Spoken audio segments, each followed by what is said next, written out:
we posted this as a select board meeting because we thought we would have a quorum. We have two members out of the country. One, he thought he was going to join, but he's not. So this is a public forum to discuss the recycling transfer facilities.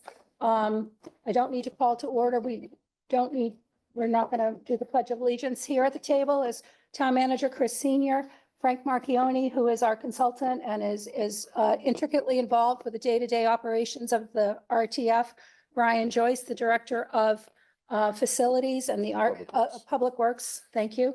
I'm Ellen Marr. I'm the current chair of the Select Board, and Paul Grady is a Select Board member as well.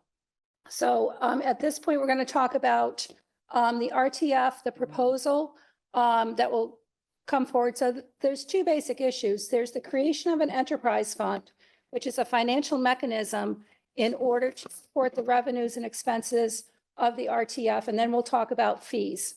They're not related, but they're related in the sense that if the financial mechanism is not agreed to, then fees will take on a very different look than what we'll be presenting tonight. So that's kind of an overview. I'm going to turn it over now to Chris Senior. Thank you, Ellen, and thank you all for coming tonight. I know it's a beautiful evening. What would be more fun than having a conversation with you at RTF? Trash talk. Trash talk. So to start off, let me talk just a little bit about what an enterprise fund is, and we'll be posting some links up on the town website tomorrow. There's this short and longer memos from the Department of Revenue that people can go look at. But let me explain it simply. And this is a line literally from the one pager that the State's Department of Revenue says. An enterprise fund is a separate accounting and financial reporting mechanism for a municipal service for which a fee is charged in exchange for goods or services. Limited by public law to public utilities, healthcare, cable TV, recreational facilities like skating rinks and things like that, and transportation facilities like airports and docks, also school transportation. An RTF as an enterprise fund would still be a department. There's really it's an accounting. I don't want to make too much or little of it, but it's really an accounting tool more than it allows the operation to be carved out financially, but not operationally. It's still be overseen by the DPW. The select board still settle the fees as they do today, and constituents have the same access and rights that they do today. So, and there's no separate boards or anything required. I know there's some confusion. The water and sewer enterprise funds are very different. They were set up through state law a long time ago. So we're not looking to create anything that looks like anything. This is really an accounting mechanism. And again, as Al pointed out, what it really is, it's an ability to match fees and services.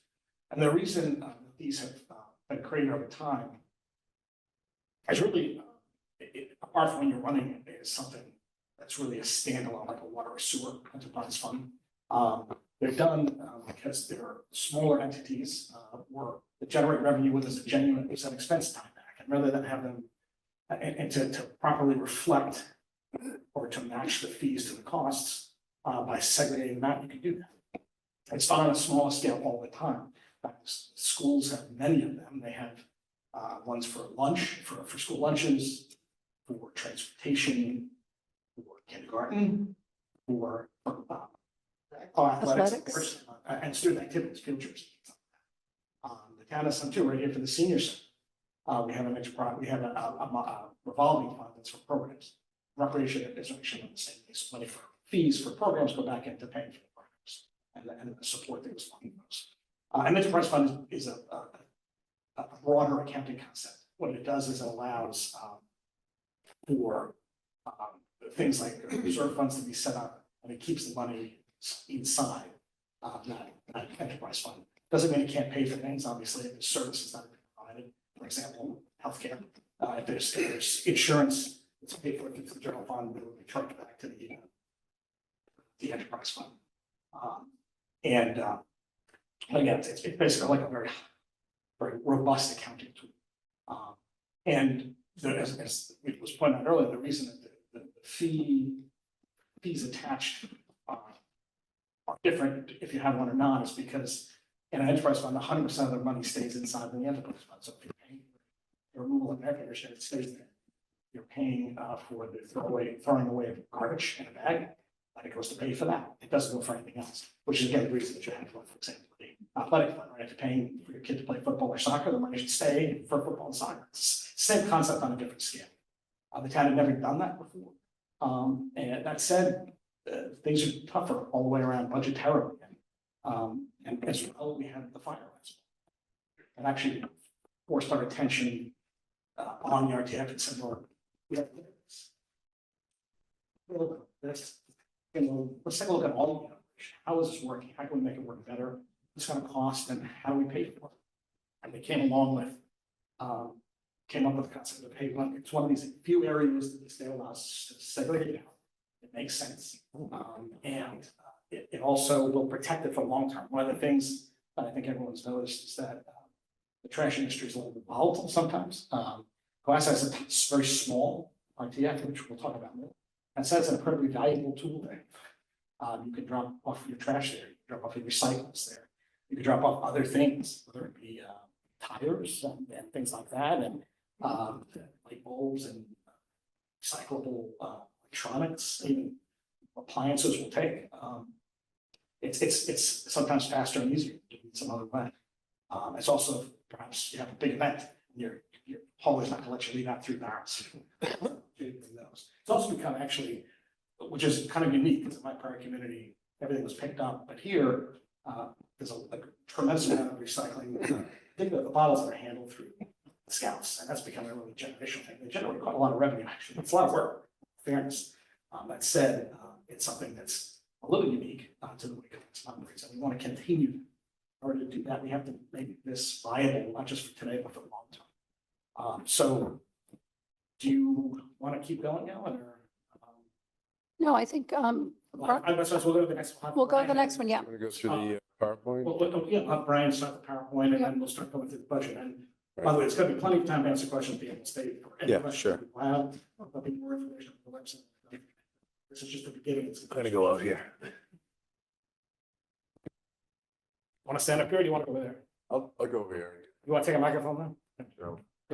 I'll go there. All right. Go. Just stay on that side.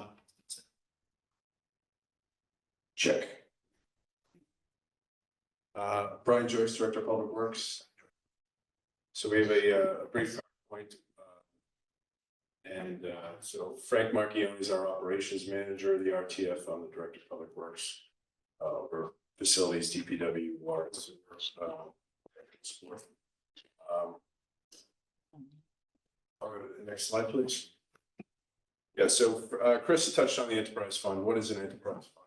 Basically keeps the money generated, the revenue from anything that goes on there in the fund. We have water commissioner here, our water department is an enterprise fund, our sewer department is an enterprise fund. Those bills you pay for those services don't go into schools or other departments. They just go back and support those water and sewer departments. I won't read all the stuff that Chris has already talked about. Next slide, please. So sticker comparisons. Our current sticker is $75. We're proposing a sticker of $150. How does that compare to some of our neighbors? Situate, their RTF is $140. They have a separate beach sticker of $35. So we've tallied those up. That's $175 for those two services. Hanover doesn't have a beach. Their RTF sticker is $345. And Plymouth is $190 for their RTF, $70 for their beach. That's a total of $260. Duxbury is $105 for RTF and their beach at $120 for a total of $225. Now our sticker is comprehensive beach and RTF, all facilities rather. It's Sandy gets all the publicity, rightfully so, but you know, we have Rocky Beach and Government Island, Parker Ave, those are the public areas. So we're proposing a sticker of $150 with a discounted senior sticker of $60. Now the first sticker is $150. The second sticker, second vehicle, will be $75, and thereafter any other additional vehicles. The first senior sticker will be $60 and $30 for any additional vehicles thereafter. Next slide, please. So current and proposed fees, we talked about the stickers a minute ago. These are where we need to be to pay for the items we dispose of. These are at cost with a very small handling cost, labor. So what we're trying to strive for is to be able to dispose of any materials you bring there at cost without running a deficit. So going through the first column is our current fees, and then you know I won't read every single cell here, but we have comparisons from Situate and Hanover, and then what a private hauler might cost for some of these. The column that says cost is our disposal costs for each of the items, and then the last highlighted column is our proposed fee. So again, we talked about the sticker, 150 for the first sticker, 75 for the second. Senior sticker at 60. I missed the cell there for the second sticker is at 30. The pay-as-you-throw bags, those are proposed to go to $4 and $2. So $4 up from $2 for a large bag, going to $4, and the small 16-gallon bag from $1 going to $2. Now, just a quick thing on the pay-as-you-throw system, and the RTF's been in operation since 1989, 1990. And the concept of pay-as-you-throw was, you know, I think an enterprise fund concept. But the pay-as-you-throw system, if you buy a roll of bags for $20, the enterprise, the RTF budget is about 1.5% of the entire town budget. So of that $20 that you're paying for pay-as-you-throw bags, the RTF's only getting about 20 cents to 30 cents. So it's really a misnomer in that sense. Under the enterprise fund, that $20 goes right back in. It's truly pay-as-you-throw. So the scale, we're going 15 cents a pound. Upholstered furniture going from $10 to $20. Again, the 16-gallon bag we talked about going from $1 to $2. Rugs will remain the same at $10. Box springs and mattresses are both going from $40 to $45. See the TVs, they are going from $10 to $20. And if you look at the cost comparison, it's a range for each of those items that we need to dispose of, 14 to 20. And then there's, you know, again, we have a handling fee in there. Propane, that's remaining the same at $5. The monitors are going from $10 to $15. Again, mattresses we talked about going at $5. The tires will remain, tires without, not on a rim will remain at $5, and tires on a rim are remaining at $20. Appliances are going up $5 from $10 to $15. So that's the fee schedule. All of this we're talking about now is going to be put on the town website, and I think this is already up there. So if anybody looks at, you know, has any questions or look at them a little closer. Next slide, please. All right, the proposed budget. This is a little hard to read on the screen, but the total operating budget for the RTF proposed is $829,400. We're projecting a revenue of $820,203. Now, again, those I'll go through each of the lines of revenue that we're talking about. Resident permits, with the increased fee, we're projecting $360,000, and that's also projecting that maybe some people won't want to do it. So we factored in about, you know, so 10 to 20% of folks are saying. Non-resident permits, this is a pilot program we want to offer to out-of-town residents. So the RTF has a 50-ton per day capacity. And we produce about 20 to 30 tons per week. So there's a lot of excess capacity there that could generate revenue. So this pilot program is is proposing 300 out-of-town stickers at a cost of $250. That's based on 250 stickers, because we're not sure we're gonna sell them. Okay, so the basis is on 250 stickers. So that pilot program is going to go for a year, and then we'll assess it after a year. We'll assess it during the year if there's needs to be any adjustments. That is RTF only. Those will be different stickers. There will be no beach access allowed with those stickers. The pay per throw bags, we are projecting a revenue of $312,000. Again, that's with the increased prices and also a reduction in what we think people, the attrition of people who just don't want to pay the extra fees. Bulky waste, C&D, which is construction demo waste, recycling, those are all pretty much remain the same, $27,500, $40,000, $5,000. So that gets us to our revenue projection. And without the fee increases we just talked about in the enterprise fund, we're not going to be able to, meet operating costs. So with that, I think the next slide talks about improvements, and I can hand it over to Frank just to. This is part of Christine's memo talking about the enterprise fund.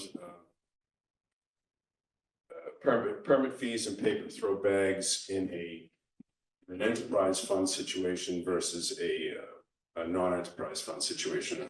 So if you want to add anything to that. So this goes back to the conversation I was having at the beginning. An enterprise fund is self-contained. So if you're self-containing this, then we can make it work because the fees that are charged for the RTF go back on the RTF.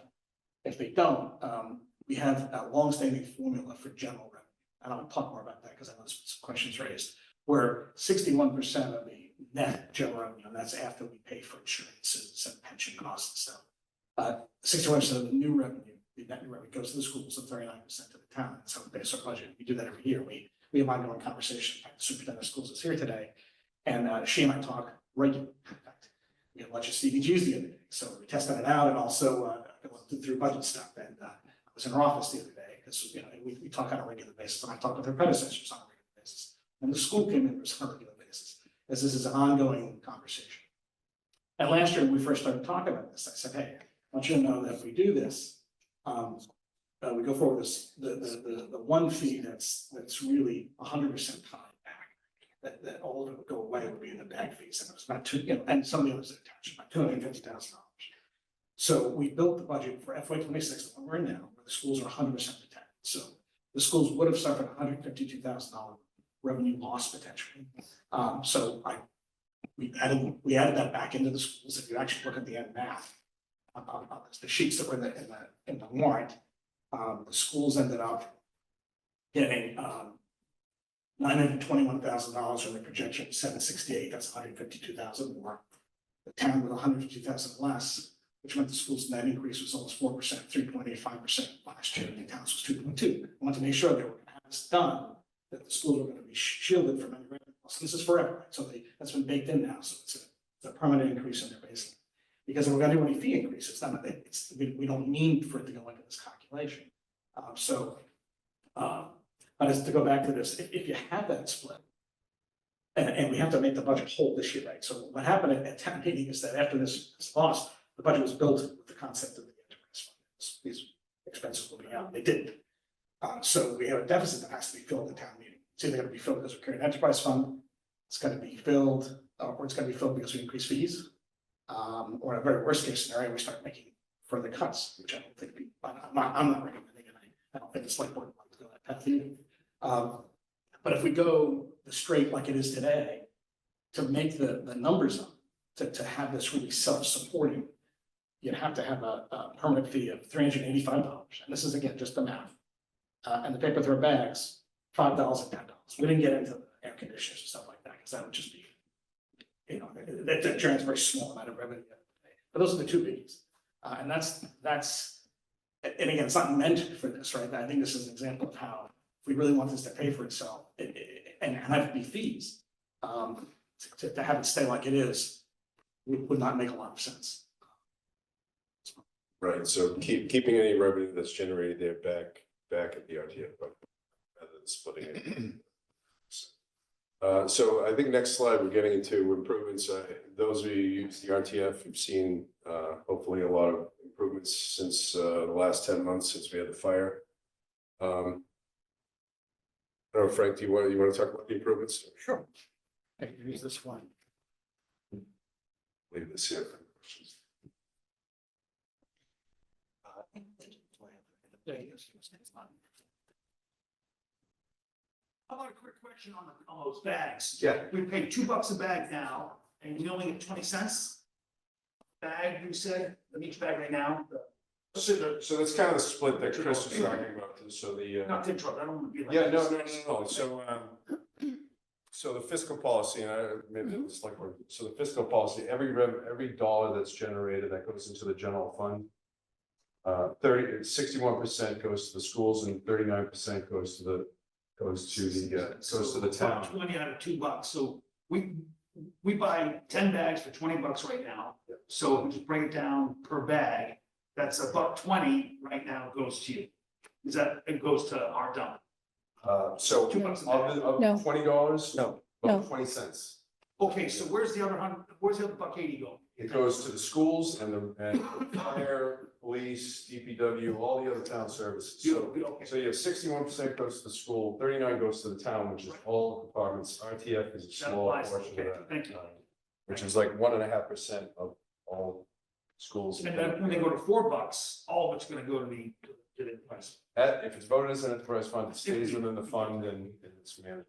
And before I'll let you go in here, but I'd love some background information, charts, history. What are we paying now? Where's it been coming from? And then show We us the just went- history, Chris. Trends in the history and this radical change that we're now making. What we're saying is we're not making, it doesn't cost us a ton of money is what we're saying. And we need to carve that out of the budget and make it more exacting and accountable and all that. Which sounds like a great idea, but I just love to see some history.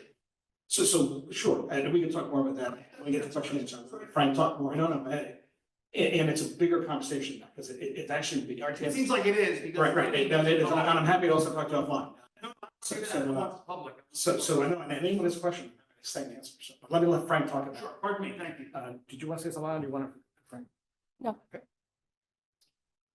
Thank you. My name is Frank Marchioni. I was brought in back in October of last year to help out logistically, pre-fire. So my role is to advise or hopefully advise the town to upgrade equipment. There were compactors, for example, that were 24, 25 years old. There was a very broken flow, if you will, and most of our labor that was up there, short-staffed as currently are, and we have been, really, the staff worked to handle material, okay? They were mostly in that old blue building, if you remember the building. So they weren't even out on the floor, and the floor is the general area. So that was a problem. So 2 weeks after the fire happened, and it caused everybody to pause and reset. Thankfully, not a lot more damage was done, considering the size of the blaze. But with a team effort, and I must say, it was a total team effort and total commitment by town manager Brian and everyone in the DPW, put a compactor back online in 2 weeks.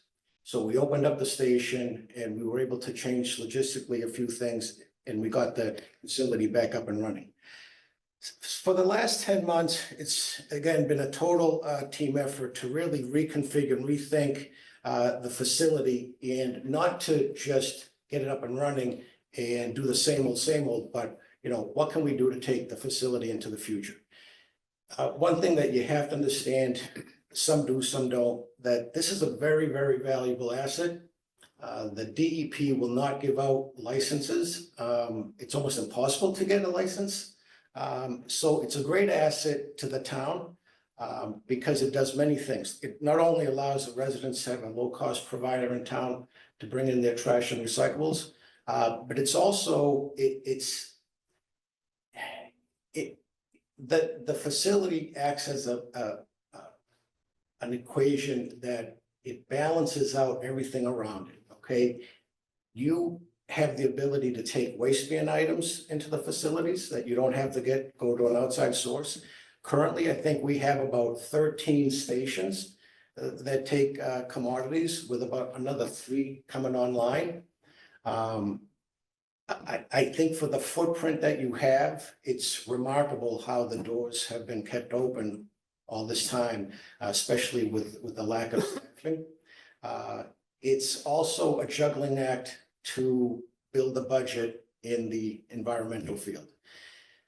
Everything goes out to a third party, so we're at the mercy of the facilities and also a lot of legislation, right? So if there's a waste ban act coming on, or if there's a facility that we ship to and they decide to close, like happened a few years ago with all recycling facility closed, having an internal transfer station gives the ability for the town to adjust and allow for the town folks, the residents, to keep on bringing in their recyclables.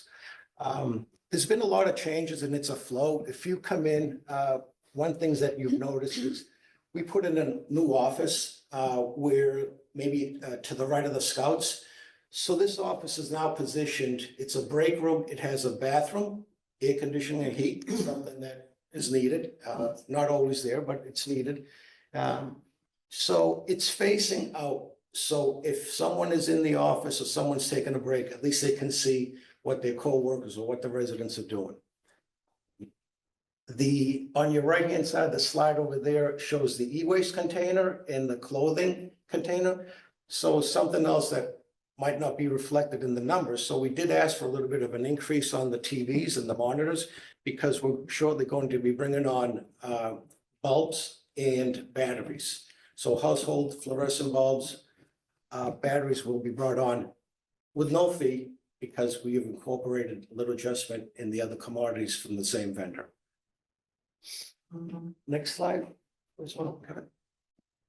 So we have a propane tank now, storage unit by OSHA. It has to be locked, has to be ventilated. It's on a pad. That burnt. There was some sort of, I don't remember, so forgive me. It burnt before I got there.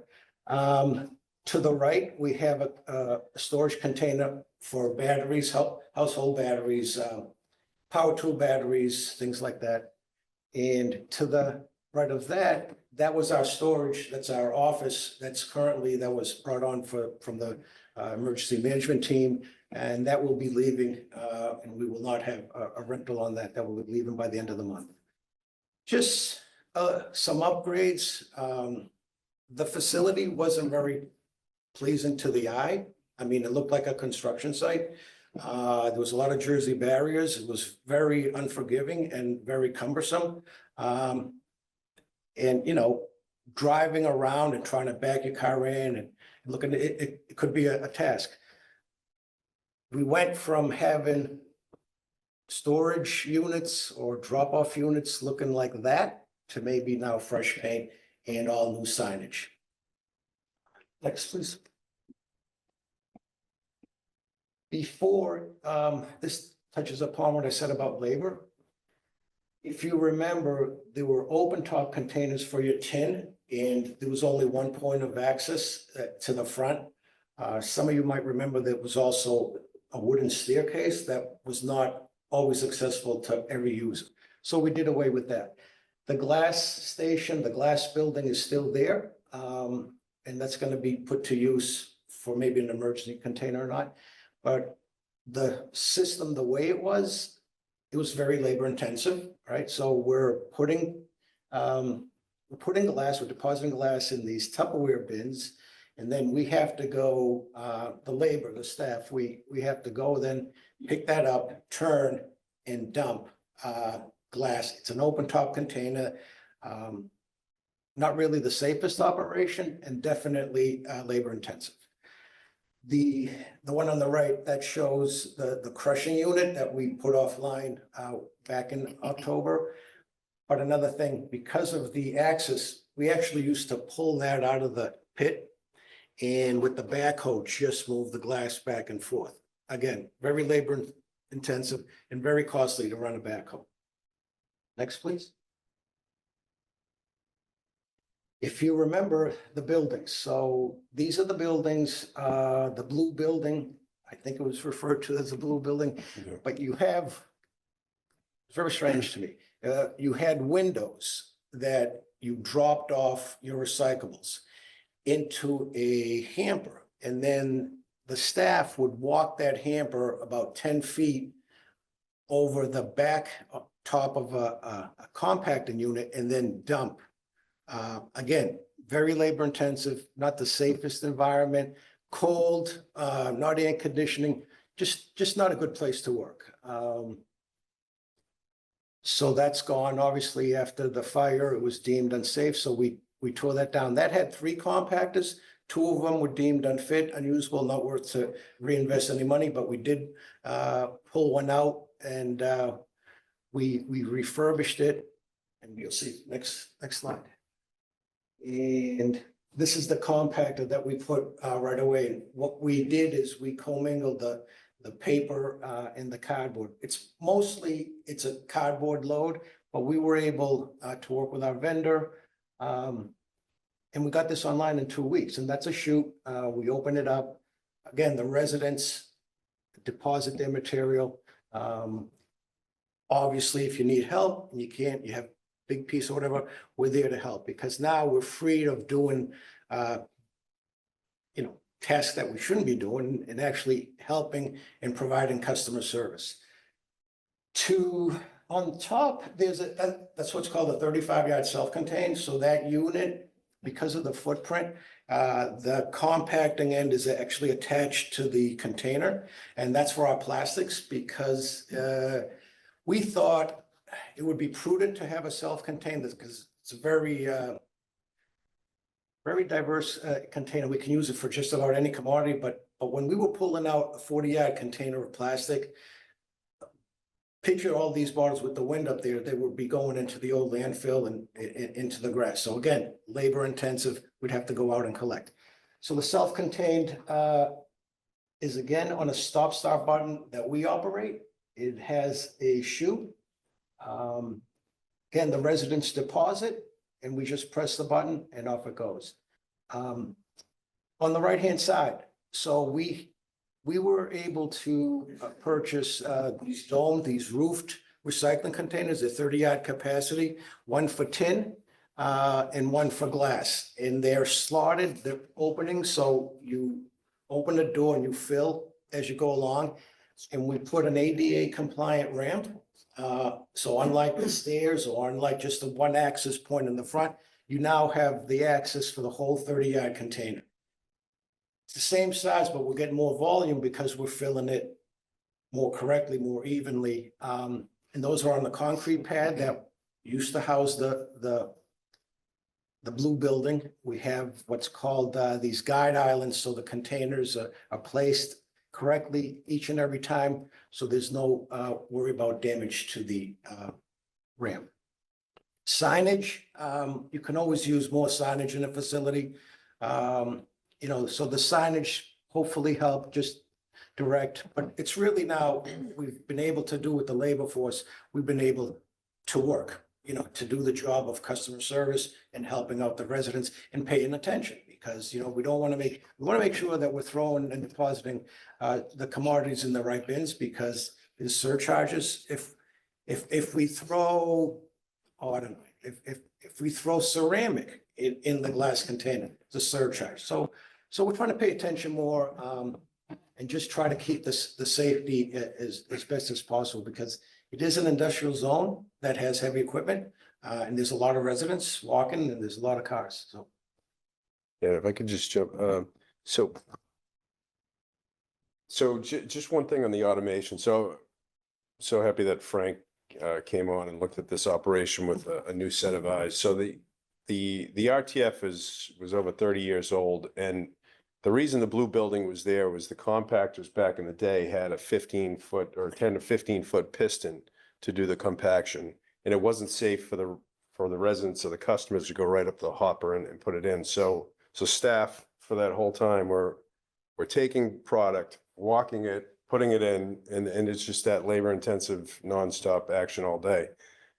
The new self-contains that Frank put in here for the cardboard paper and the plastic, it's loaded by the user right there. It's got a short piston, which is the newer models.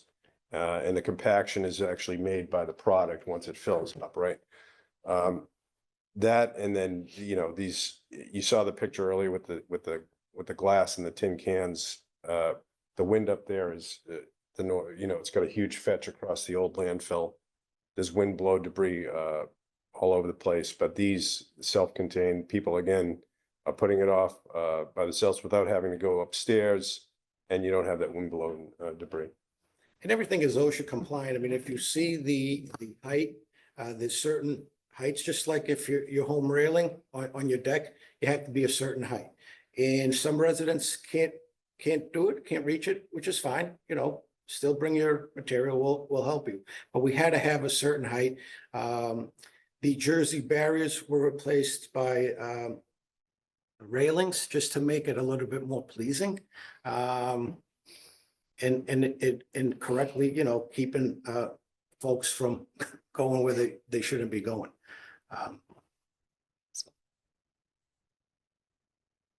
Next slide. So it's the mulch pile. I can't really. Yes, so this is an older picture of the mulch pile area that was, this area had been paved and it was covered by a mulch pile for decades. It was huge. So we removed all that, reduced the mulch pile, improved our composting process.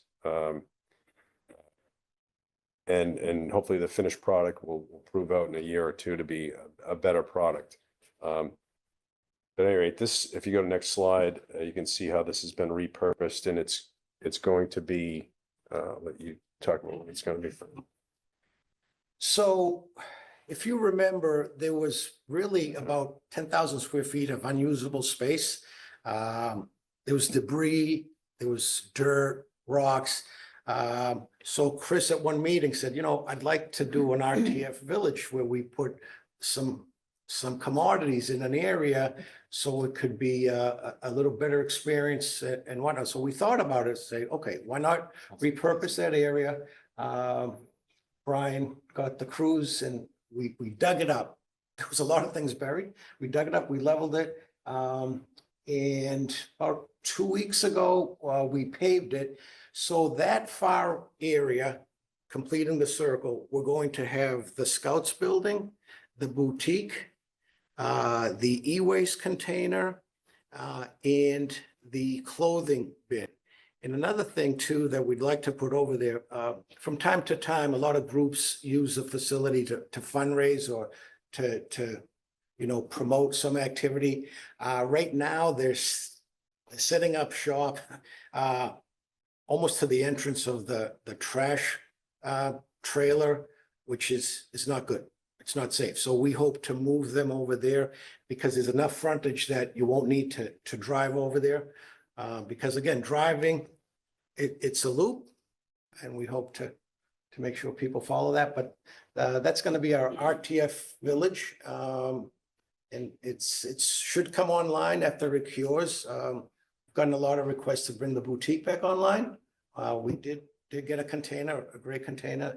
And there's a pole too, if you can see, there's a telephone pole that we had set that's going to provide some electricity where needed and some lighting. Because in the wintertime, it does get dark around 3:34. So it's a great space. I encourage you to, if you've not been up there, to see it because it came out amazing.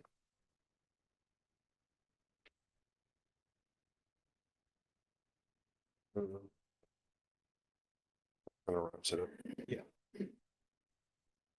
So again, just touching upon some of the improvements that have happened since the fire last October. And I think, oh, the next slide is just, you know, showing the landfill kind of historically where our garbage was going, and now it's and now it's producing money, right? With a solar array. That was the end of the PowerPoint.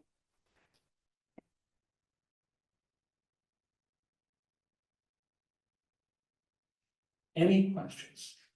Jump Okay. right in. If Yeah. you can, if you can, up to the microphone. If you can't, we'll bring it to you, but if you can, if you come to the microphone, that'd be great. And if you could just give your name and address, this is actually, we didn't say this before, this is actually being Zoom live. It's live tonight on Zoom, and it's being Facebook Live, it's being recorded. Maggie Moy, 33 Ledgewood Drive. I have a few questions. First question is, the extra fee, the second fee, the $75 is what you proposed for the second sticker. Is that gonna go into the fund? No, the plan is to have that go back to the general. Why not? Because, well,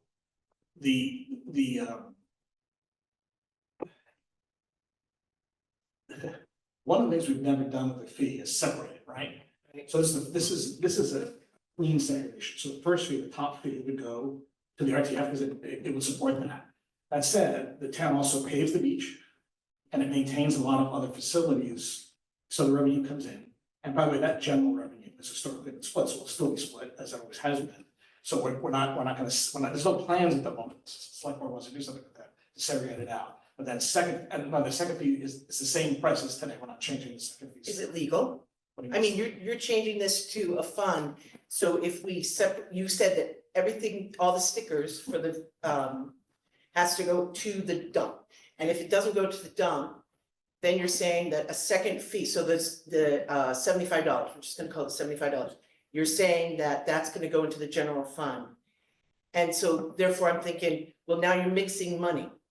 You know, instead of keeping it all to the trash, you're moving it. Well, because we're keeping it, so one of the things that also came out of this is that people didn't want multiple stickers. So I don't want multiple stickers on cards. It's gonna make it a mess. And it's gonna get confusing. So we'll keep one sticker.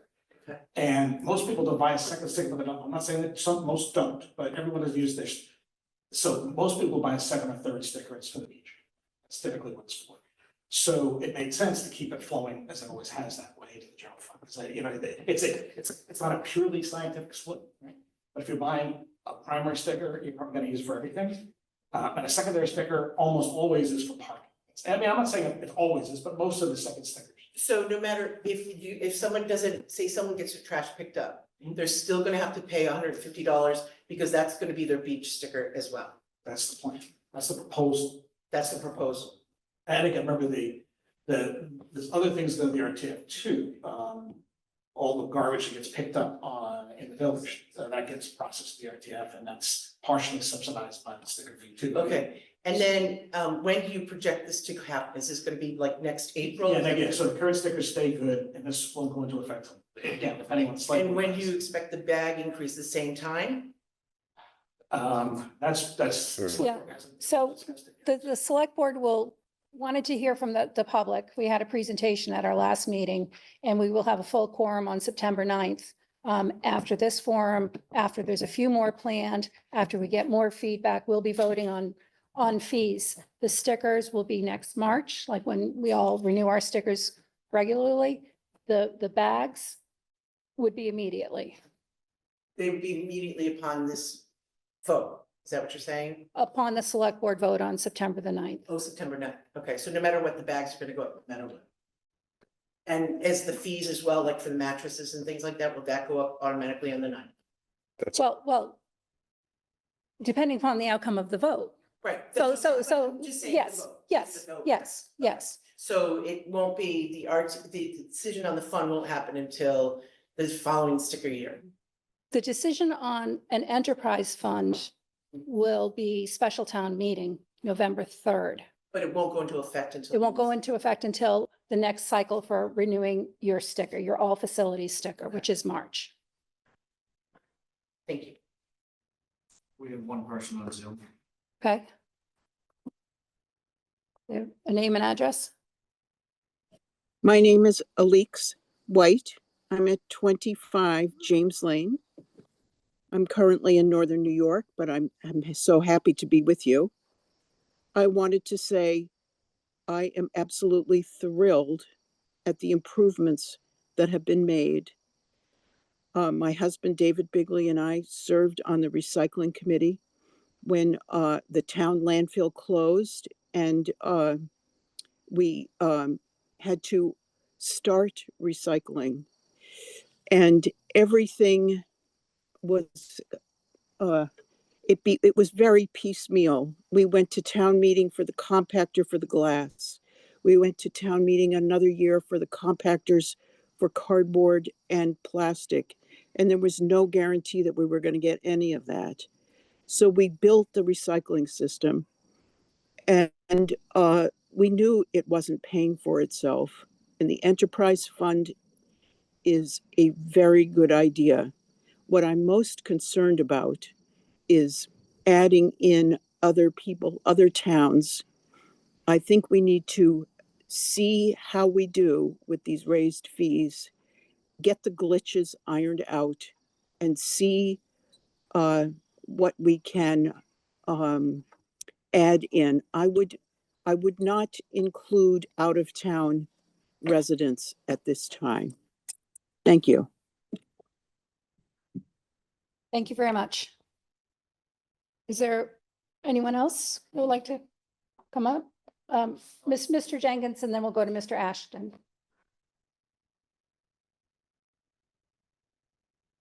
Cleveland Jenkins, Jerusalem Road. I have 3 or 4 questions here. Do we own the containers? We own. Yes. So we have an extra container for each of the devices, correct? Yeah, so I'll let Frank talk about the compactors, but we have swap. We do. So the breakaway container, our main container, we have swap containers, so we have backup to those. The self-contained, I'm not so sure we need one right now. That will be one of my asks, but that's round tripped, about an hour away to Avon. That meets the capacity for at least a good week, so we always have availability. Should something break, the contingency plan will be to either have an open top in the pit with a glass building like we had over the weekend. Or if the town wants to give me some money, I'll buy another self-contained. So, Is the trailer dump ours or somebody else's? the trailer dump is part of the contract, I believe, with Sean Harris. So the trailer dump and the transportation piece, we do not own a tractor, so that's provided in the service. And containers we own were picked up by our truck. Yes, we have help when needed. We can call an outside vendor or two, and they can haul our containers as well. Yes. Are you a contractor for us? Or are you a full-time employee? He's a full-time that's a good employee question. as of today. So actually, thank you for raising it. So I will formally introduce Frank as a new employee of the town. So after going through this, it made a lot more sense rather than paying him as a consultant, to pay him less to work more. And he agreed to work. He agreed because I gotta tell you, we had a conversation in my office that he loves this industry. And I'm like, okay, I'm gonna harness that energy. And he can't retire. He tried to sell and get out of the business and he just can't. So I don't think his wife wants him at all. That's what it comes down to. But even so, he's now he's starting as a full-time employee for us, which is great. Is for a certain length of time or is it permanent? Well, I mean, what's permanent? I mean, I mean, there's no contract. He's he's an not actual running employee. the facility. Is he actually the person running? the Yeah, facility? he'll be running the same basis. Yeah, okay, he is now. So, it's gonna and stay. just a note, I mean, Frank is over 3 decades of waste management operation and owner experience. So- My last 20 years, I've been self-employed, actually picking up a lot of homes in Cohasset, Hull, Hingham. So I'm pretty intimate with the residential side of the industry. I have vast amount of contacts, equipment, folks, facilities. I know how to negotiate contracts, procure equipment. I fell into this 30+ years ago and I just can't get out. With all the new ways arranged now on the facility, do we really need 5 people in there working? I'm not so sure we have 5, sir. So right now, we have probably 2 part-timers, 1 full-timers, and myself.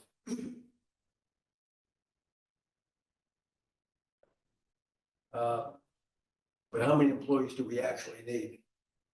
How many do you need? To run a facility like that, to be safe and efficient, probably about 4 on 4 for each day that it's open to the residents. We don't have that, obviously, on Thursday when we work, but the residents do not come in, we bring in 2 people. And I'll just say, so that those are also supplemented, of those 4, some of them are part-timers. Correct. Yeah. We have 2 part-timers. How much insurance do we get from the fire? Roughly. I don't know that we actually have a final number, but it's paid for all the repairs up there so far. Paid for something new equipment. Yes. Yeah. And the other question is, I understand what you're trying to do and it makes sense. But I think I would prefer to have a 3-person board running it instead of the town. I just, maybe with you there, maybe it's different, but I just think it's poorly run. So, thank you. Okay, Mr. Ashton?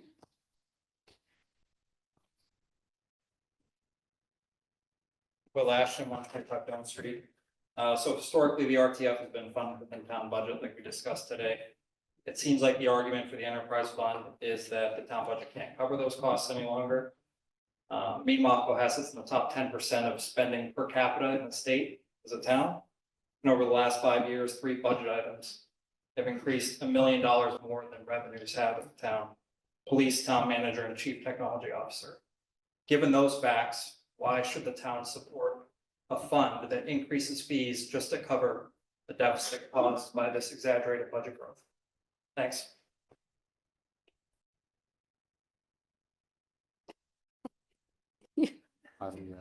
Still might have. Yeah. So the Question. the budget of the town is created through a very long process by Process, yeah. residents. It's not my budget, it's not Frank's budget or Brian's budget, it's the town's budget. I would tell you, when I got here 12 years ago, there was no IT, there was no HR, there was no planning. And the town manager had 26 direct reports. So it wasn't a very functional from that perspective. We've come a long way. Now, as I said that, we've come a long way because the board, elected by the public, has said, do this, do this, do this. Create an HR department, create an IT department, and I think it's been effective. And again, without getting deep, though, I'm happy to talk offline about other budgets. We've done a lot of investing in IT, and I think it's paid off. I think we have a state, I hate to call it municipal class. It sounds like we're degrading ourselves, but we really have a great team. We've done a tremendous amount of investment in cyber security, both for insurance reasons, but also because it's the right thing to do.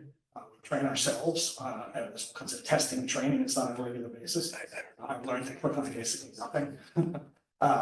And we do with our staff too, and our volunteers.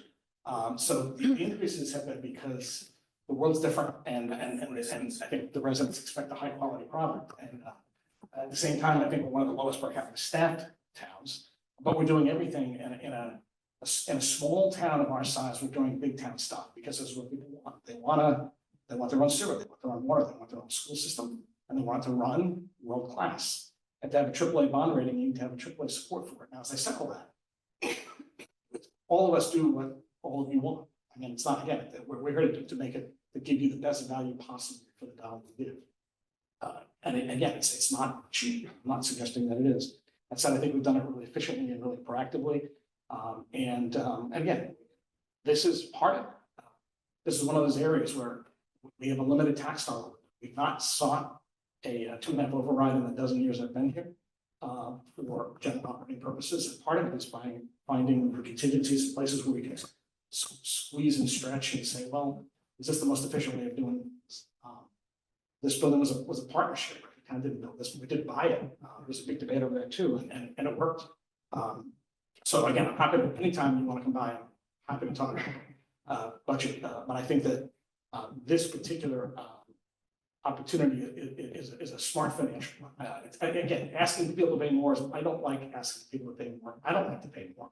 I think, for the ask, I think it works, and I think it preserves something that, as Frank pointed out, is an asset. I gotta tell you, I don't always look at it like that, and I don't think any of us that drop off our stuff, our TFO is thinking about it like that until it's not there.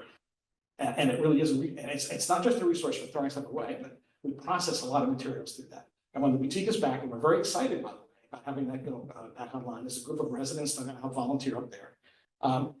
It's amazing the kind of stuff that gets recycled. Well, I think we're excited about having all it back, and then the scouts, you know, they're doing their models again, just, we're gonna get them to the village so well. So can I just add to that a little bit? So IT in, I want to say it was 2013, 2014, the school department underwent a digital learning initiative because the world of teaching and instruction was changing. And the result of that was the use, you know, the implementation of devices for our students and our faculty so that the curriculum could keep moving forward with the industry. So we have 4 people in IT, and they manage, superintendent's here, she could answer better than I, 1,500 plus devices every year. They troubleshoot when a Chromebook or an iPad or a connection or an access point, they troubleshoot immediately for that. I think 4 people is for what IT does, and we'll have Mr. Menard in, who's our director of IT. He comes in every year and he does a presentation for what they do, not only for the school district, but for the town and all the access points. It's a very worthwhile investment. And now you couple it with the cybersecurity issues that we all face when we click on something that's wrong, how that can impact a district. It could cripple a district. So IT is a very worthwhile investment. The other thing we haven't talked about and is the increase in our health insurance premiums through Maya, the state insurer, which it went up. We pay an employer portion of health care premiums. It went up $700,000. Is that correct, Chris? 10%. Yeah, it went up 10%. Maya gave at the beginning of the season, you know, anywhere from 9.9 to 19%. The first budget was built midway, okay? We had been getting 2, 3, 4% increases, and then they came out and they said, no, now it's between 10 and 19. So our first pass budget was midway between 10 and 19, and then we actually got on the low end. So we had this gap. We had the $700,000, which is kind of close to the number here. I'm not saying one is the result of the other, but it's a factor when you do your budget. You have to look at all of the departments.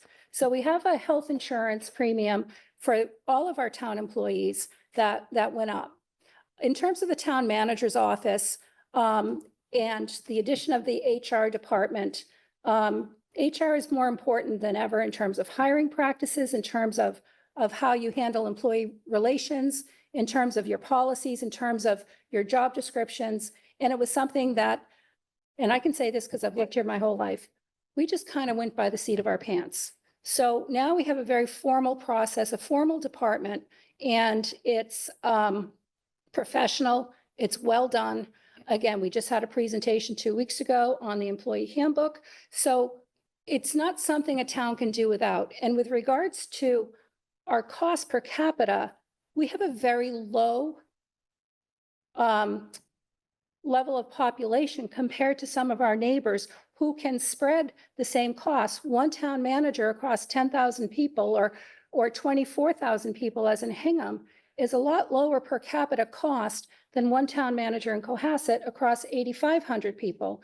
And one superintendent, okay, for a school district of 1,400 students is one cost compared to 3,600 students in Hingham. So if you want to look at per capita cost, you kind of have to look at the org charts of each to see if there really is a differential in the spending. And I'm sorry, Mr. Ashton, what was your third area? You said town manager, you said IT, and what was the third? So, yeah, the third was police, but just follow up on the per capita, the control per population as well. And that pushed us into the top 9%. So that's not an argument against it, but thank you for your other answers. Police was the third. Okay, police, I think we're, and with police, it's been, again, we had, and I welcome everybody to come. We're going to start our budget message in September for FY '27. And throughout that process, every department head, Mr. Joyce will come, Mr. Berardi will come, Chief Quigley will come, Chief Dockery will come and present their budget. And what's been driving the police budget is overtime, because we haven't had a full complement on our roster of policemen. We finally, because we got out of civil service last year, we have 3. We are now at the number that we need to be. And so it won't eliminate overtime, but it will reduce it, because we're not paying overtime wages going forward, because we have a full staff.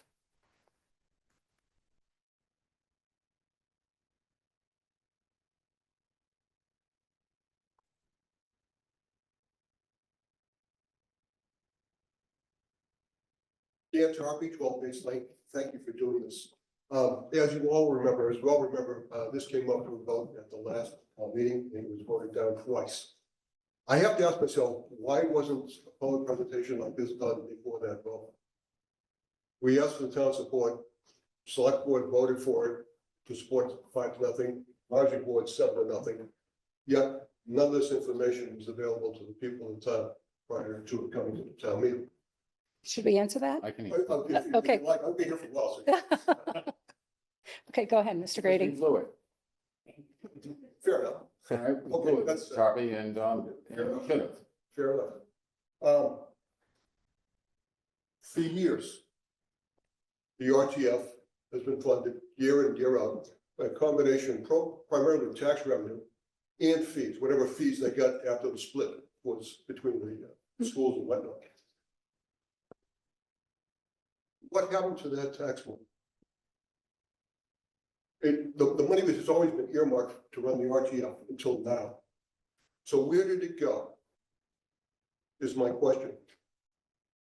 Well, So, The money that is stored, Can I talk? right, yeah, go ahead. Well, no, I would just say that, so it comes back to the split, so the 61-39, and of the entire 100% of the town budget, 1.5% of any dollar that comes in there goes, so it wasn't earmarked, it goes into the general fund, and then the general fund then funds. For years, Brian, the general fund augmented by fees from bags and stickers and things like that cover the cost of the RTF until now. Now, we're going to pay fees for what the general fund used to cover up until this point. That money has been earmarked for years in the general fund to run the RTF. There has been no explosion of cost. If you look at the spreadsheet you put out there, the costs of running RTF until next year, next year's projected costs, have been relatively what you'd expect year in and year out.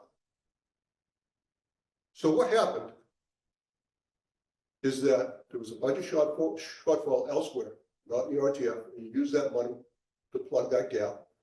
And now we're trying to create a crisis within the RTF, saying that it doesn't pay for itself, we can't subsidize it any longer.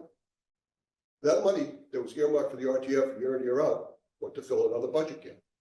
And we're being asked to essentially pay another tax in the form of a fee. The beautiful thing about fees is once they're established, they can be raised administratively. That's one concern that I have. The other concern I have about this is the idea, I think the lady who was came in on Zoom hit it on the head, that we might want to monetize the excess capacity, of which is quite a bit of our RTF, and sell it elsewhere under the guise of a pilot program. I'm not accusing anybody of being disingenuous about that, but nobody believes it's going to be a pilot program for long because there's too much money in it for a cash-strapped town. If we sell stickers under a pilot program to say 300 stickers, I think Hull has been mentioned, there's nothing to say that the rest of the unused RTF capacity, again, we only use about 10% of what we can use right now, won't be monetized by other select boards in the future. Because we are a cash-strapped town, and that can be converted into money. So, looking down the road, if we did that, and looking at the traffic patterns now, we could have 4, 5, 6 times as much traffic went up those roads leading to the RTF. Now, it's in an early conversation today, we talked about the idea of selling stickers to the people of Hull. I love the people of Hull, nothing against them at all. But if we sell 200 stickers to those folks, their primary route to the RTF is Cedar Street, which, as we all know, bisects the country club. Those people aren't gonna let you do that. They have the means of wherewithal to stop you. They're not gonna let their traffic come because they don't believe it's a pilot program either.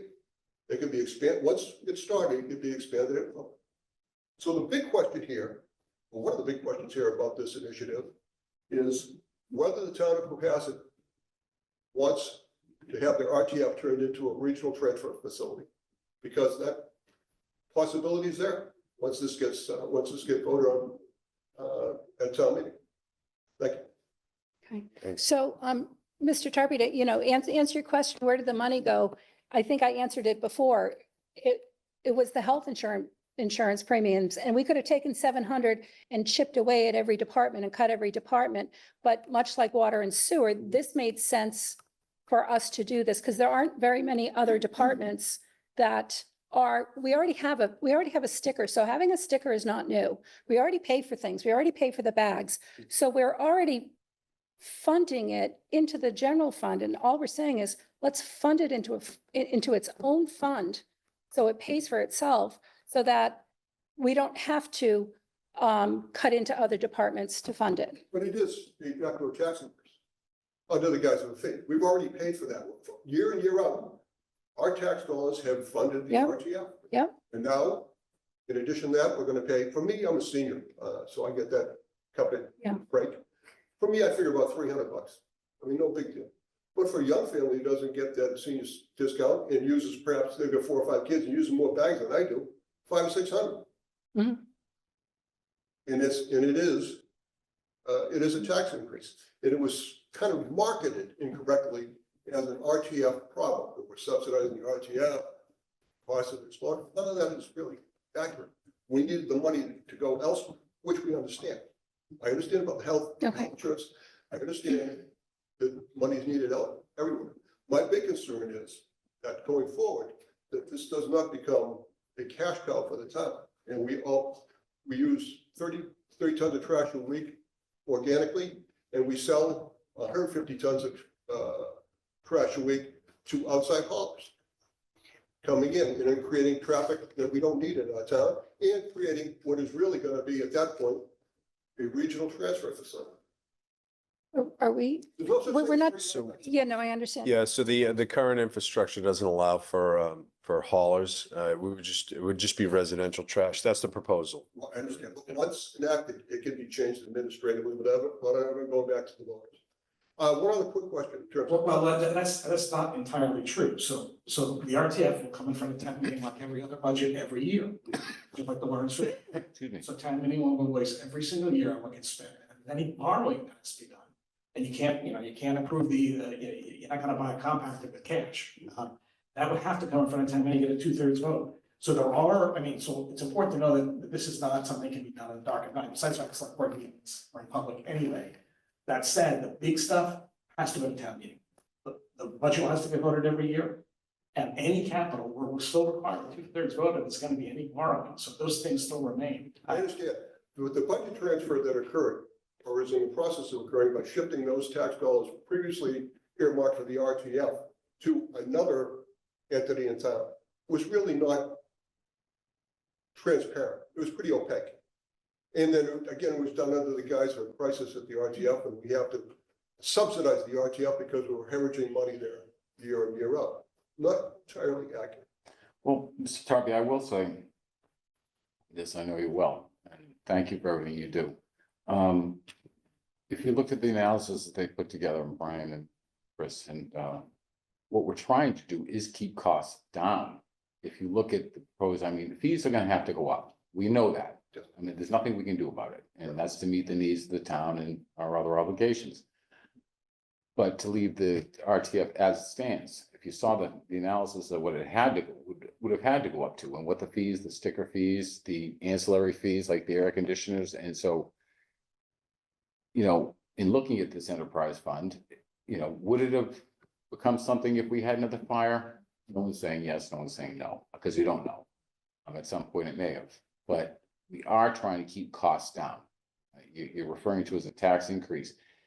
It's an increase. It's an increase in cost to the residents, but we're cognizant of the fact that if we leave it alone and we're town's getting the rest of the burden, the 61% of the money is going to other needs, the schools, and the rest 39 is to answer every other need in town. They have to go up. And so we're really trying to keep it down and maintain the dump as it is, as a nice entity that people can go to. You know, and the pilot program is put out there, it's just, I'd never call it a cash cow. And I agree with you wholeheartedly, where you say the Cedar Street is not gonna become a thoroughfare. And it can't be, again, for resident. Again, these are just thoughts, it's how we can generate some revenue, keep the RTF solvent, and make it a standalone entity. So emphasize pilot, and I'm sure, Chris, I'm wrong, that there are safeguards. I agree with you that select boards change. They do, they come and they go. And so I would be in favor of putting safeguards on any one of those allowances that would hinder the opportunities of anybody who decided they want to make a little more extra money on the back of the town. But guess what? Alan lives here, I live here, Brian lives here, we're all paying taxes too. And so, you know, we want the same is what we're trying to present. One other question, if I might, assuming that gets passed at town meeting, and the RTF enterprise fund is put into effect, does that become part of the town public works budget, or is it going to be standalone? It would be standalone, operated under Public Works, just like Brian also oversees water and sewer, but they're separate independent budgets. Okay. And it would be presented as a separate. So if there are capital requirements for the RTF going forward, like we need to buy a new front end loader 3 years from now. Right. Does that come out of enterprise funds, or Yes. does that come out of, Enterprise. so, and the enterprise fund will be on the hook for any capital improvements going forward? Right, so excess revenue, so I'll just give the water and sewer department, so excess revenue can be voted into a capital fund, and they retain a capital fund in any expenditures like new trucks and pumps and things like that. They tap their capital fund. There is a review by the capital budget committee, but it's not coming out of the town capital budget fund to fund those enterprises. And that's what the reason to set this to, is to, so it can start the pay its own way, because I guess Frank's pointed out, there's work that needs to be done there for a long time, and quite frankly, it's kind of there on the side, and I'll be honest with you, it wasn't something we looked at every day. I mean, it's just true, and that said, it's light years better, and it needs to continue to get better. Frank and I were talking earlier about some other steps we need to take, we're not gonna take them unless we get this financially stable, and then it has to be done within means, it has to stay within the means, that's the approach that I would recommend. And lastly, I noticed over the last several months, since Mr. Marchione became involved, that the operation of the RTF has moved in the right direction. I think, thanks for taking that job, Mr. Marchione. I think it was a brilliant hire on the part of the town. Thank you. Yep, and so regarding the pilot program, I personally don't like the word pilot. My past life would say it's a test. And when you have a test, you have to set out parameters for whether or not the test is successful. What are the benchmarks you're going to use success, to measure success? And what are the ancillary factors that contribute to either the success or not the success? And it's time stamped. So if we decide it's a test for 365 days, we will have a policy document that will live for 365 days for this test. And we will measure the outputs and measure the positives and the negatives, and then make a decision going from there. It's not an open-ended 300 this year, 400 next year, 500 next year. It's going to be very controlled, monitored. We will have touch bases, if and when the board votes for it, in terms of how it's going. Mr. Joyce, Mr. Marchione will come in and report anecdotally and factually, quantitatively on how it's proceeding. Good. Yeah. Yes, Mr. And I Grady. will say that the town obviously will be allowed input to see how it's operating. Again, that's part, to me, the most important thing, I think, to all of us. If, we sit down with a forum like this again and say, we're really not liking this pilot program or test program, to use Ellen's words, then we have to take that into account and probably pull it in a notch. If not, stop it. If it's unsuccessful, it's unsuccessful. And An unsuccessful litmus test is how the town feels about it. So I'll just put that out there for examination. If I could just add, before the next question, just a quick note on the capital, question. So there were a few things that were up at the RTF. The RTF was built 35 years ago, and there were things that were running and kicked down the road on capital requests, including that blue building that housed the compactor. So a lot of those capital with the improvements that Frank has made in the past 10 months, those have now been taken off the 10-year capital list for the town, and we're kind of looking at things going forward with a fresh set of eyes. Dorothy? Kevin McCarthy, 155 Fair Oaks Lane. Presently, the recycling facility is used by a number of folks to deposit their lawn clippings and mowings, and as well as leaves and twigs and so forth from their fall and spring cleanups quite a bit. Will this use of the recycling facility be changed or affected at all by the new proposal presented tonight?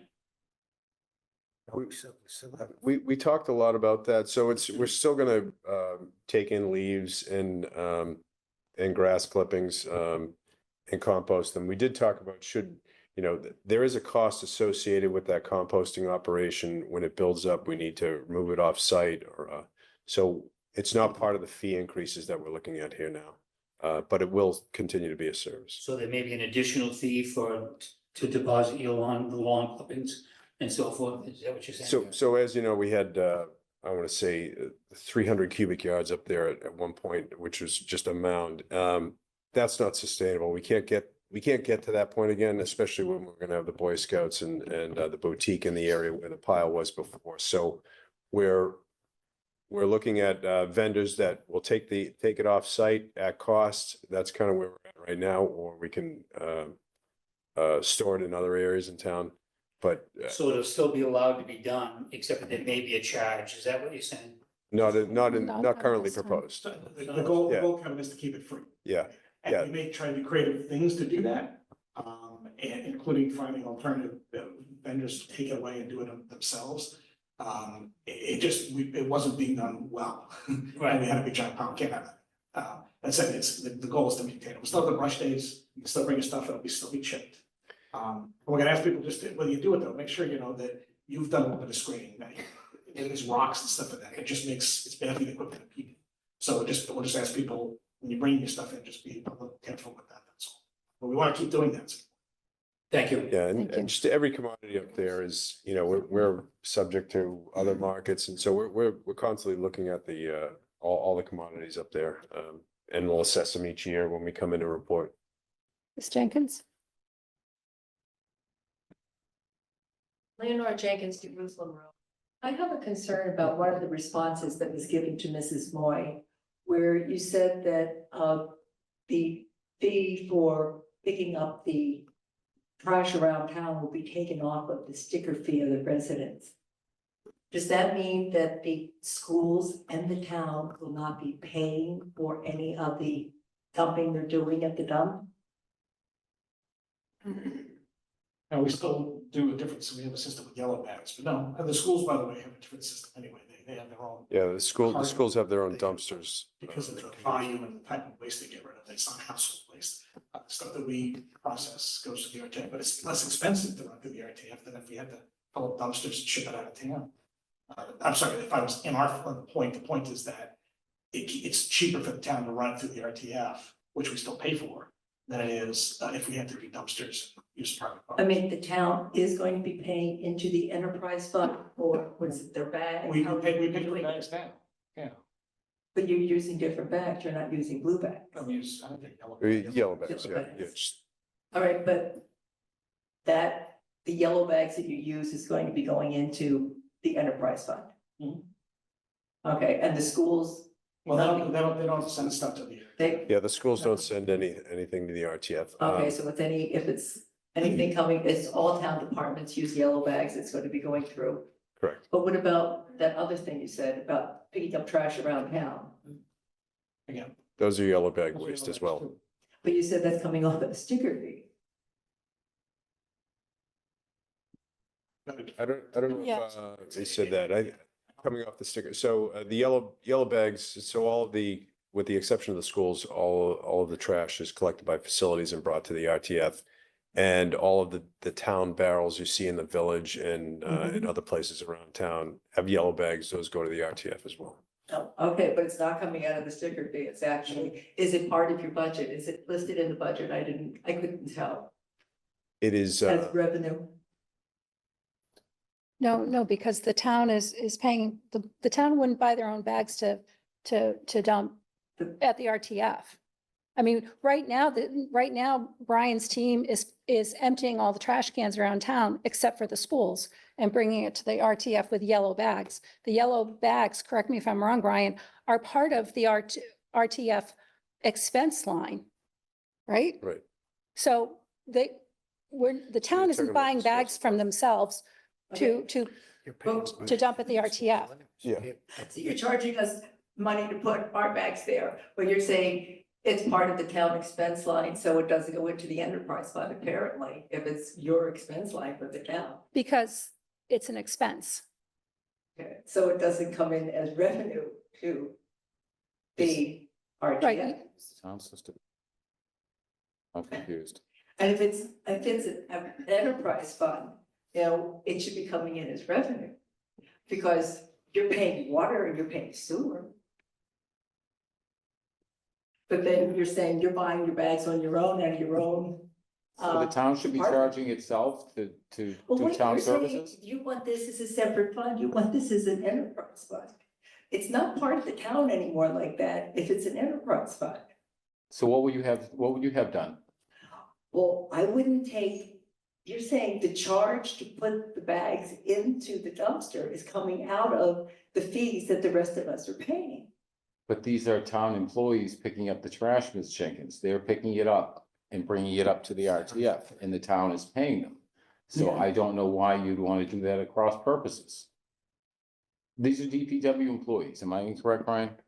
They're Yeah, picking up facilities. trash- Facilities, I apologize. I think, That's the job. We're talking about the actual stuff that's going into the dumpsters. This is what Chris said when he was answering Mrs. Moy, that there is the charge for whatever is going into the dumpster from the town is coming off of the sticker fee of everybody else. And, you know, you have your enterprise fund. Is the town going to be charging indirect costs to the enterprise fund like they do for sewer and water?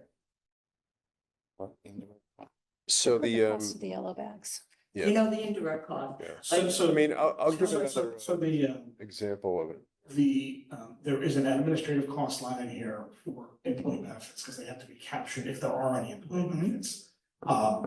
If this is a tiny operation, water and sewer do contracts and bids, there's all kinds of equipment, bonding. Oh, but wait a second, and our indirect costs, I know, they're vastly. we went through some things, problems with indirect costs, and I still have some problems with it. You know, we got a little upset when we found out we were paying 9 months of retired employees' spouse who had unfortunately passed of her health insurance.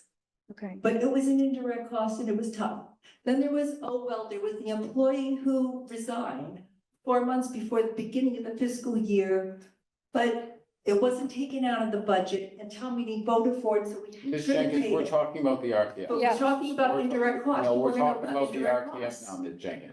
I'm talking about indirect costs. So are we going to be paying indirect costs like we do in every other thing? Because you have your time, you have Brian's time, and you have. As appropriate, we'll develop a formula. Now, at the same time, this is a much simpler, I mean, it's, you can see the budget.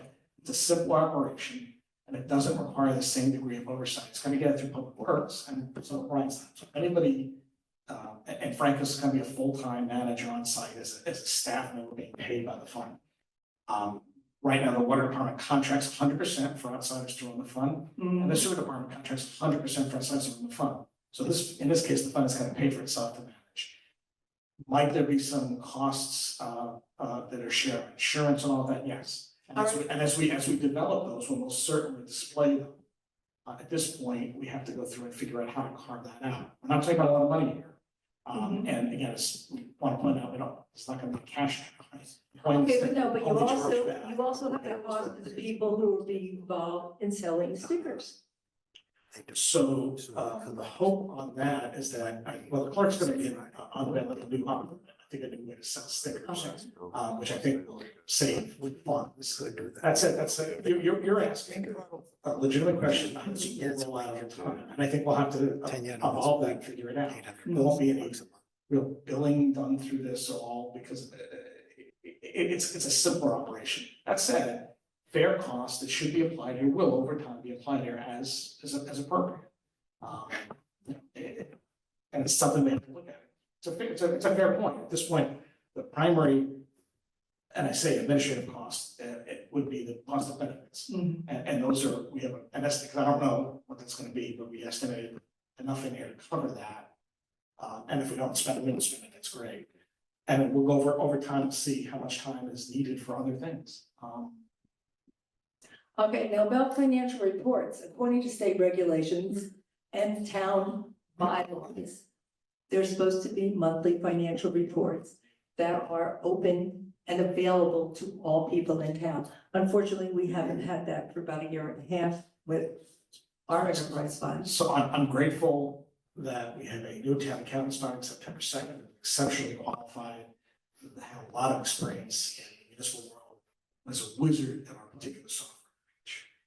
And I know that she's as eager as we are to go not just to where we were, but better than we were in terms of reporting. So I'm looking forward to some of that. And in fairness, we haven't been as good with detailed reporting because we've been a little tightly staffed. As I say that, I think we've filed all our benchmark reports. The budget's good. We've got our certified free cash retained earnings. Everything's done smoothly. And I expect they'll be getting even better. So I'm excited when Beth joins us in just a couple of weeks.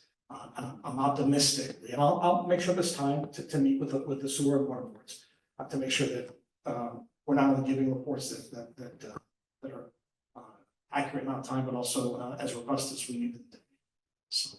Well, I know it's very difficult to run a business without getting reports, and that's why it is important, I think, for the town residents to have access to these reports as stipulated by bylaws and So, state regulations. I'm looking forward to getting stuff. Well, we do meet all of our state. Yep. To be clear, everything we're 100% compliance with our state and federal requirements for our audit and all of that stuff. At the same time, I'd like to start posting stuff on our website. We do regular reports to the select board; those are all public. We've been doing quarterlies to the select board. I think we'll still do quarterlies, but I'm happy to start posting monthlies when Beth comes on board for everything. I like them too. I'm happy to share them. Yes, well, thank you very much. Thank you. Any more questions?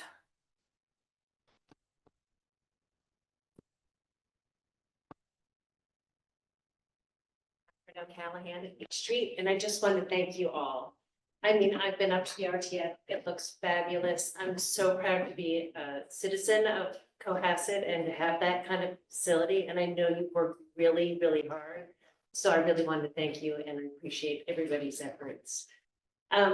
Did you ever consider having a beach sticker as a separate, like the other towns did that you, I'm also associated with Sandy Beach, Yeah. full disclosure. Yeah. Did you consider that as having a beach sticker? We did talk about that. We talked about, do we have two stickers? Do we have and I'm going to call it a parking sticker because as Mr. Joyce indicated, it's more than Sandy Beach, although Sandy Beach is the only place in the world as far as I'm concerned. So and then we thought, well, maybe we do an RTF placard so you could move it from car to car. And then what happens? Do you give it to a neighbor who doesn't, who wants to go, who doesn't use the service? Or we talked a lot about it and we felt that one sticker, the way we've always done it, was the best. Now, if it doesn't work out, if we get a lot of complaints, people saying, well, why am I doing this? I only use the beach because I have private pickup. We'll revisit, Maybe an enterprise for the beach, similar kind of. Similar kind of thing, yeah. I mean, the sticker price we have at $75 has been in place. I can't even tell you how long. I think it's been in place since, I think it was $60 when Mr. Senior joined the town. And we were talking one day and he goes, oh, I think I'm going to move it up. I'm like, 95. There's price elasticity and 95 is, you know, not gonna, people aren't gonna squawk about it. And we went to 75, and it's been almost 10 years since it's been $75. And that's the thing you run into with fees. Do you graduate them over time? You know, over shorter intervals of time? So that, but then people are like, why are they raising it again this year? Like, it's always been $75. Why are they raising it again? The schools just went through it with their fee. Their athletic fee had been $250 since 2007. They had never raised it. And now, because of economics, that they had to make some changes. So we'll be looking at the fees, the bags. I just asked Brian, I think the bags have been the same price since they came on board. Since they came online, we've never changed the price. So, but we will look at everything, and constant review. And in full disclosure, Ms. O'Callahan, have you seen some of the residents that like to have the stickers up and down the side of the windshield? Now I'm gonna ask you to imagine something. What if we had 2 stickers going across? We'd have a lot more accidents. I think it's a badge of honor. Yeah. It is, but if we had 2 is. stickers, that each one's gonna fill Yeah. up pretty quick. Yeah. Thank you so much. Sure.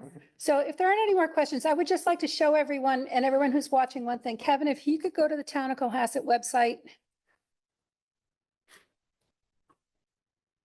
All of the information, the FAQs, everything that we're doing, all of these documents are going to be posted.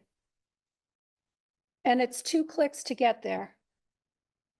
So you can see next to the community forum, and you can see that, and Kevin's going to click on the red. And here's the page for the RTF. And then he's going to click on the, sorry, I can click here for all the documents. So 2 clicks to get all of the documents and everything that's here. I think it's pretty easy. And we'll keep adding to it, as this isn't going to be a one and done. We aren't going to walk away from this once whatever decisions are made. We're going to continue to review and analyze. We're also going to do the forum next week and one the week after, before the select board meetings. I think one will be at the library and one will be at the senior center during the daytime. We'll announce them when I want them in rooms. And again, if anyone has any questions, call my office, stop by. We'll have more of the information. And I want to thank everybody who came tonight. Yeah. There's a lot of other things you have to do on Very good. Sunday, Yeah. summer night, and so thank you for taking the time. And thank you all for coming us doing. And again, we're here. If you have any other questions, please stop by. Thank you again. Make a great rest of your audience evening. Great, thank you. Thanks, everyone.